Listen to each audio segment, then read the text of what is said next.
welcome to another episode of Braxus Photography Fun.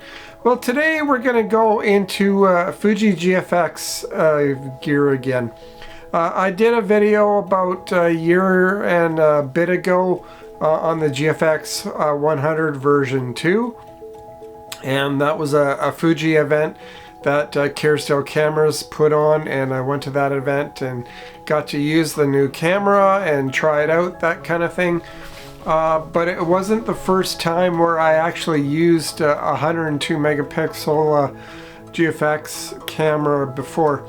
The first time I will show in this video here, it was probably around 2022 thereabouts when I actually did this test, and it was just my introduction as to what that 102 megapixel sensor can actually do. And my intention was to get the GFX 100S at the time.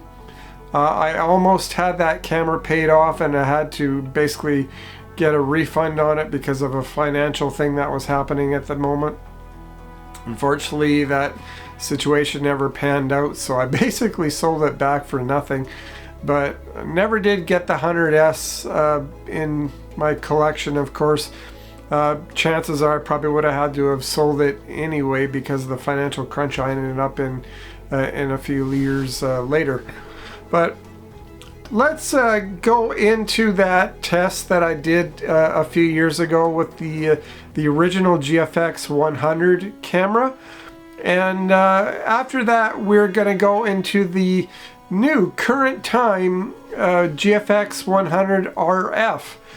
It is another event that Kerrisdale Cameras is putting on, and I've decided to go to that event and try out the new kind of like point and shoot or rangefinder GFX. And I'm not really thinking of buying that camera, to be honest with you, because I still want removable lenses on my cameras. I like to be able to choose the focal length that I want to use, and it would be very limiting to have a camera with a fixed lens on it. I mean, I know how that feels because I had a Fuji GW690 camera with a fixed lens, and there's only so many times you can use a camera for certain shots, that kind of thing. But I'm gonna try it out anyway. It's got a wide angle lens on the RF GFX, and who knows, maybe I might like the camera enough to actually get one down the road. But if I'm gonna get another GFX, it's probably gonna be a used one for the time being, which would be the 100S.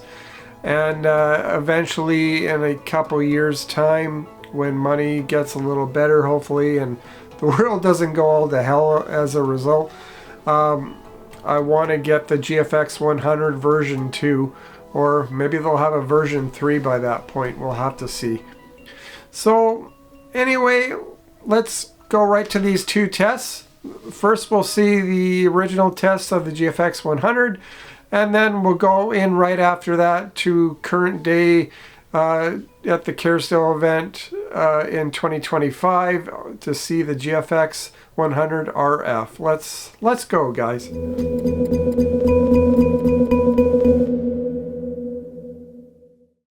Lots of shake-up in the camera world these days. Lots of new cameras coming out. Lots of exciting cameras coming out, which is changing my prospects in the future as to what kind of camera I want to end up with for travel photography in a few years. I'm currently using a 5DS and a 90D. This camera has its drawbacks in the sense of stabilization, that kind of thing. But it does do pretty good pictures. I don't really love the color of the pictures coming out of this camera, so it seems to be lacking compared to the Nikon D800 that I had. Other than that, a camera that I'm thinking of getting into in the future is the recently announced Fuji GFX 100S. That is a $7,800 Canadian camera. It's $6,000 US. And you can get a starter lens, which is a 50mm lens, for about $1,500 Canadian for that. So with taxes and all involved, the GFX 100S and a 50mm lens, you're looking at a little over $10,000. That's a very high expenditure for me to basically get into, but I'm planning to possibly sell some gear in the future and work towards getting some payments towards getting that camera. And I'll be using it for some travel photography in the future when I go on some more trips. So I talked to my camera store that I frequent quite a bit recently, and she told me that they were able to bring in for me a GFX 100, which was the predecessor to the 100S, and demo the camera while in the store and outside. So basically I got them to do that, and she brought in the camera. I went in, and the lenses that we used were the 23mm and the 63mm, which is equivalent to an 18mm in 35 and a 50mm in 35. And I took basically most of my shots outside, just outside of the mall in the parking lot. And it was an overcast day, not the best conditions for pictures. And unfortunately, I forgot to set the camera to raw output, so all my pictures were done in JPEG. So not the best test to see, but it gave me an idea of what the camera could do as far as resolution was concerned. The GFX 100 and the 100S are basically identical in terms of their picture quality, so that was the main test and reason that I wanted to try the camera was. So basically, take a look at the results. There's a few pictures in here that show what it can do in terms of resolution, and let me know what you think.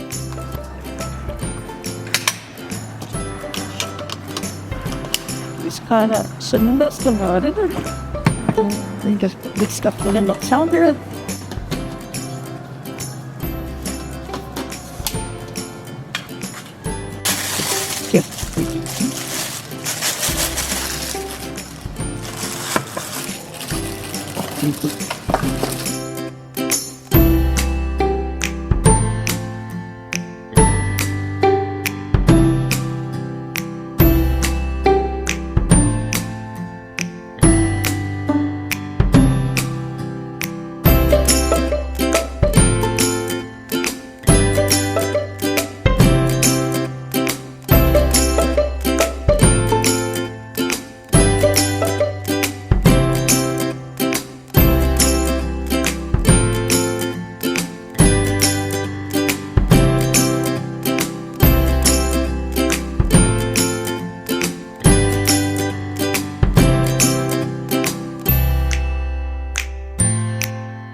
It's recording 4K, and you can see the meters moving.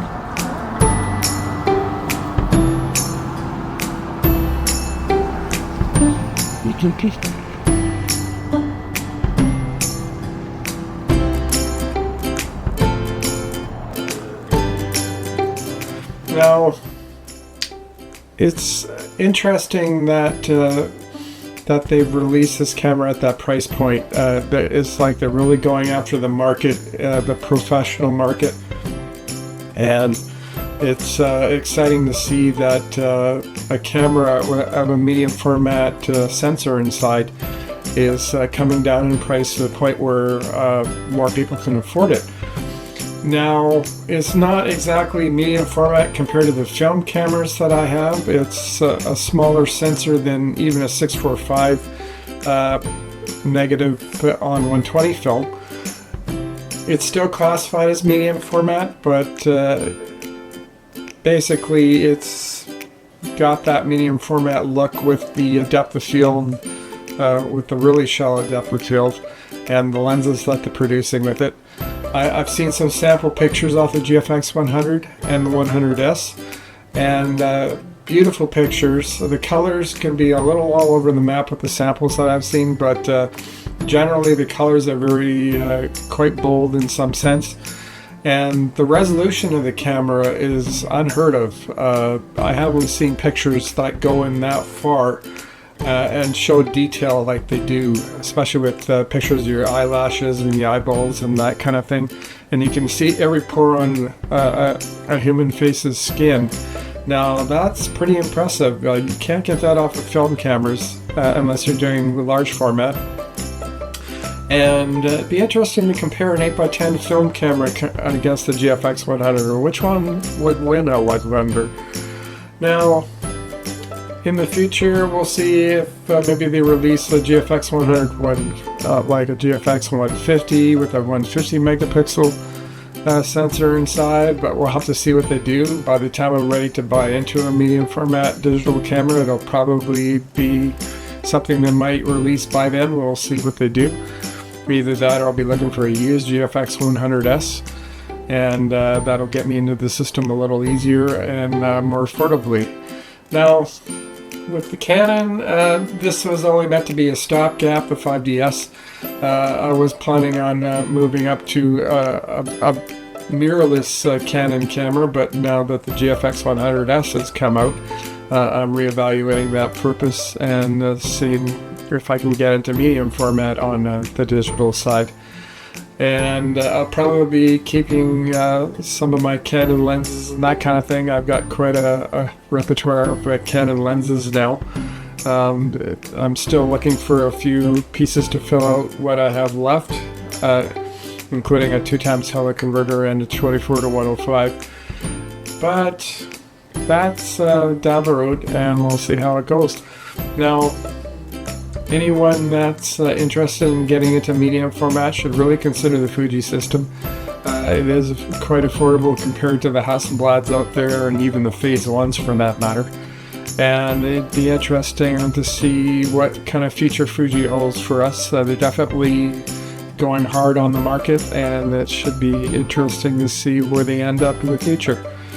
Being that camera market is dwindling year after year in the last few years because of cell phones and the cameras built into those. So you really have to up your game in the full-size camera market to basically keep going at it and keep selling cameras.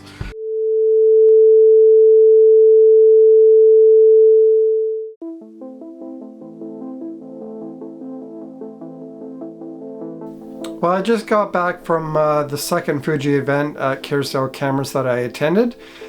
This was just a small little gathering at the store that I frequent. And of course, Fuji came along and let them, of course, they brought all the camera gear, quite a few models of the GFX 100 RF. They showed it in both silver and black. One of the things the Fuji rep said is that the black model is way more popular than the silver model, which is, I find strange because I actually like the silver model better. I like the two-tone look. It gives that kind of retro film camera look, of course. And it really, the silver really sets it off, in my opinion. Black seems just kind of ordinary and maybe even blasé in some ways. But for some reason, the black model is more popular. Now, when I shot a few shots with the camera, first off, it's a wide-angle lens. It's equivalent to a 28mm in 35mm full frame. And so you get quite a wide view out of it, of course. Great for street photography. That's not something I do personally very much myself. I tend to like to do more people shots, or just kind of normal view shots, if we want to call it that. This camera was designed for street photography mostly. I didn't try out the crop feature on the camera, but I did try the framing mode crop. Well, not crop, but the frame sizing mode on the camera. I tried the ultra wide panoramic, and you'll see some shots of that. I tried a few other ones as well, and it does work quite well, of course. I believe it saves the JPEG that way, but I don't know if it actually touches the RAW file if it does. But I'm not really sure how well the crop feature on the camera works, because I didn't try it out. Being that it's a 100 megapixel sensor in the camera, you can crop it to your heart's content and still end up with a decent res image out of it. And one of the things when I used the camera was how light it actually was. And it is quite compact. It's about this big. So it's fairly compact. It's the smallest GFX camera they ever made. And the weight is, it's really well balanced in your hand. It doesn't feel back heavy or front heavy or anything like that. Wouldn't be front heavy with a lens like it has anyway. The lens is slightly larger than a pancake lens, but again, it's quite compact for what it is. I don't think this is the kind of camera you'd be able to put in your pocket. It's just a little bit too big for that. But a small camera bag, definitely. So it's a good camera for that. And yeah, all the shots that I took with the camera were at f4, which is wide open. I wanted to see how sharp the lens was at wide open. Typically most lenses get sharper as you stop them down a bit, but it was quite dark in the photo store, and I wanted to see how well it was with a low ISO. So yeah, let's go ahead and take a look at some sample images that I took and some video that I took of the event as well. I couldn't stay for too long because I was having a health issue at the time, and also I had to get back home to get through that rush hour traffic, since it's about 50 to 60 kilometers away from where I live, which is where the store is. So yeah, anyway, enough of my rambling. Let's take a look at some sample pictures and video. Let's take a look now. When I was using it, the autofocus was pretty sticky. It's comparable to all the modern new cameras that they're selling now. It didn't seem to have too much of an issue with that. When I was taking the still shots, you could barely hear the shutter go off at all. In some cases it sounded almost silent, but that's the leaf shutter in this thing. You can't really hear it go off.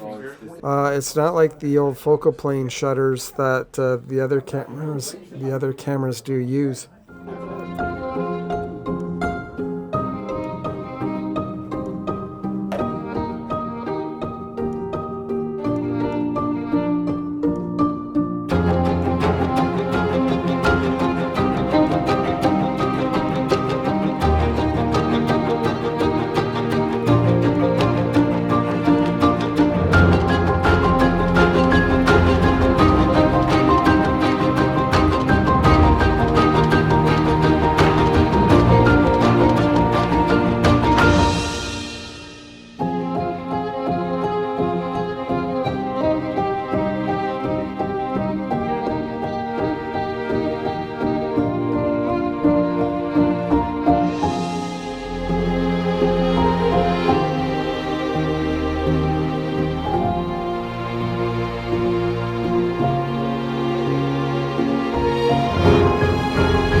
So I hope those sample video clips and still images helps you kind of get an impression of what this camera is all about.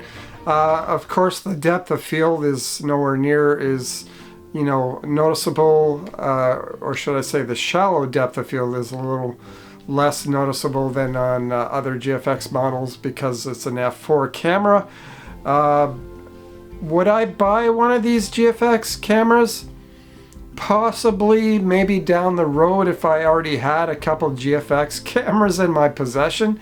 It's a great camera for hiking because it's got a wide angle lens and you can get you know, scenic shots, that kind of thing, and it's quite a light camera too, so it's perfect for packing along. It's also a camera that's meant for street photography, of course. You know, that's sort of its main thing, it seems to be. I mean, whenever you need a wide angle lens, this GFX would be suitable for that. I mean, it does have a crop mode to kind of crop in on the image if you wanted to get close and that kind of thing. So, as I say, this camera is suited for people who want to do scenic shots, landscapes maybe, and street photography.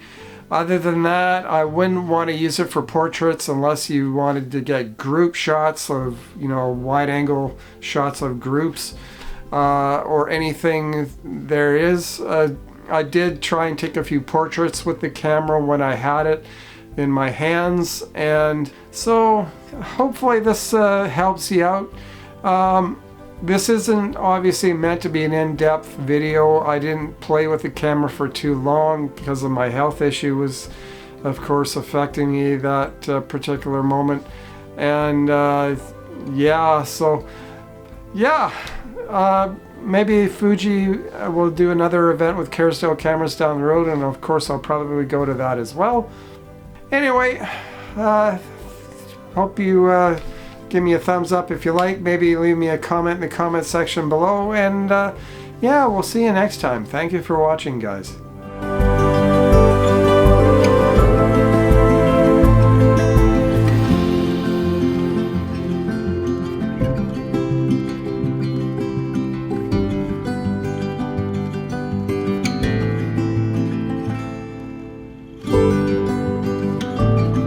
Well, thank you for watching, and aye and goodbye. Eh?